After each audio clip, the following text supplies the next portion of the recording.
m'appelle Christian Chartier, je suis médecin dermatologue et je suis consultant en tant que dermatologue au Cégide de Nîmes. C'est étrange, effectivement. Pourquoi un dermatologue en santé sexuelle? Eh bien, tout simplement parce que les infections sexuellement transmissibles, ce que nous dépistons ici, sont des pathologies qui comportent très souvent des symptômes sur la peau et éventuellement sur les muqueuses. Et donc le dermatologue, c'est en quelque sorte le médecin expert de la peau et des muqueuses. Et donc je vais apporter ma contribution pour le diagnostic de ces pathologies, mais également le diagnostic différentiel, car avoir une lésion sur la région génitale ne signifie pas forcément une infection sexuellement transmissible.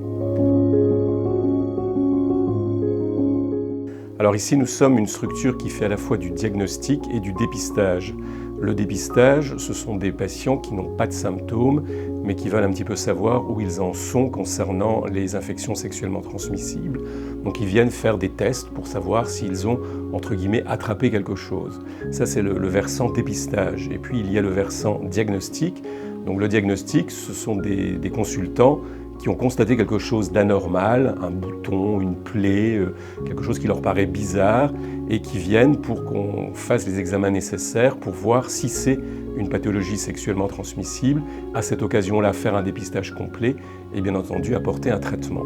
Il faut d'ailleurs préciser que lorsqu'on parle de l'expertise du dermatologue concernant la peau et les muqueuses, ce n'est pas uniquement la région génitale, puisque n'importe quelle région impliquée dans des relations sexuelles pourra être concernée.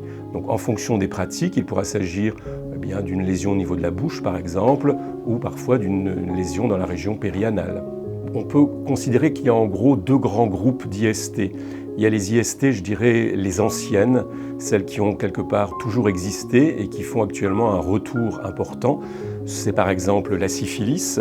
Et la syphilis peut comporter des manifestations sur la région génitale, ou en tout cas sur la zone impliquée dans le contact sexuel, mais également dans n'importe quelle région du corps. Une éruption de l'ensemble du tronc peut être une manifestation de la syphilis par exemple. Il y a la gonococcie, que l'on appelle parfois la blénorragie, ou de manière plus populaire la chaude-pisse, qui est une pathologie qui existe, je dirais, quasiment depuis toujours et qui peut également se manifester avec des symptômes parfois très violents sous la forme d'un écoulement de pus, sous la forme de brûlures mictionnelles, c'est-à-dire de brûlures en urinant.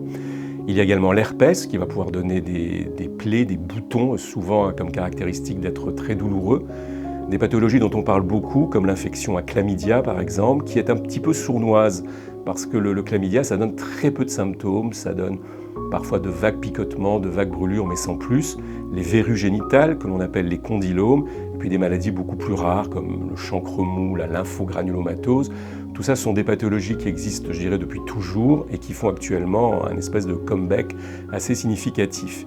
Et puis à côté de ces maladies qui ont beaucoup de symptômes sur le plan cutané, sur les zones concernées par les contacts sexuels, eh bien, il faut rajouter tout un tas de maladies qui vont se transmettre possiblement par voie sexuelle, mais qui très vite deviennent des pathologies, on va dire, systémiques, c'est-à-dire touchant l'ensemble du corps humain.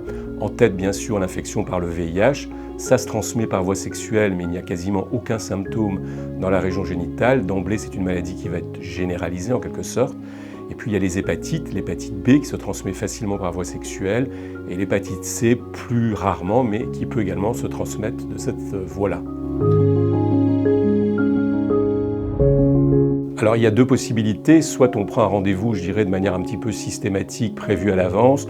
On a des délais qui sont actuellement relativement courts, de quelques jours, puisqu'on est une équipe relativement significative, on est assez nombreux pour consulter, mais il y a toujours la possibilité de consulter en urgence, c'est-à-dire quelqu'un qui appellera le matin en disant « voilà, j'ai constaté quelque chose de bizarre, je voudrais être rassuré rapidement », on peut le voir la plupart du temps dans la journée sans problème.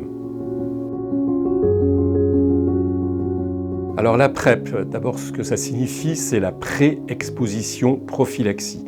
Donc la prophylaxie, c'est de la prévention, c'est donc un traitement préventif. Ce n'est pas un traitement que l'on va prendre lorsqu'on est malade, c'est un traitement que l'on va prendre pour empêcher justement d'être malade et en tout cas, dans le cas particulier, d'être empêché d'être contaminé par le virus VIH.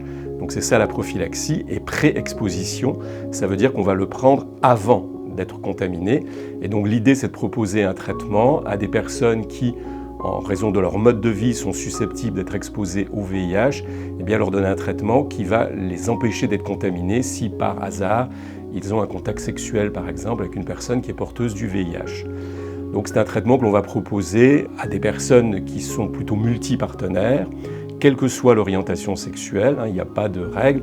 Alors il est vrai qu'en pratique, on voit majoritairement des homosexuels masculins demandeurs de PrEP, on voit également des travailleurs du sexe, on voit également de temps en temps des hétérosexuels qui se présentent comme étant libertins ou multipartenaires, mais toute personne qui est dans du multipartenariat peut justifier la prise de cette PrEP en précisant que ce traitement est proposé parce que nous n'avons pas de vaccin. L'efficacité de la PrEP est quasiment de 100%, à condition de la prendre correctement, c'est-à-dire qu'on explique longuement aux patients quelles sont les modalités de prise, pour qu'il n'y ait pas d'oubli, que le traitement soit pris de manière régulière, à heure fixe, etc. Et à ce moment-là, la PrEP fonctionne quasiment à 100%, avec en plus une tolérance qui est parfaite, puisque même s'il existe quelques possibles effets secondaires, dans la vraie vie, 99% des patients n'ont aucun effet secondaire à signaler.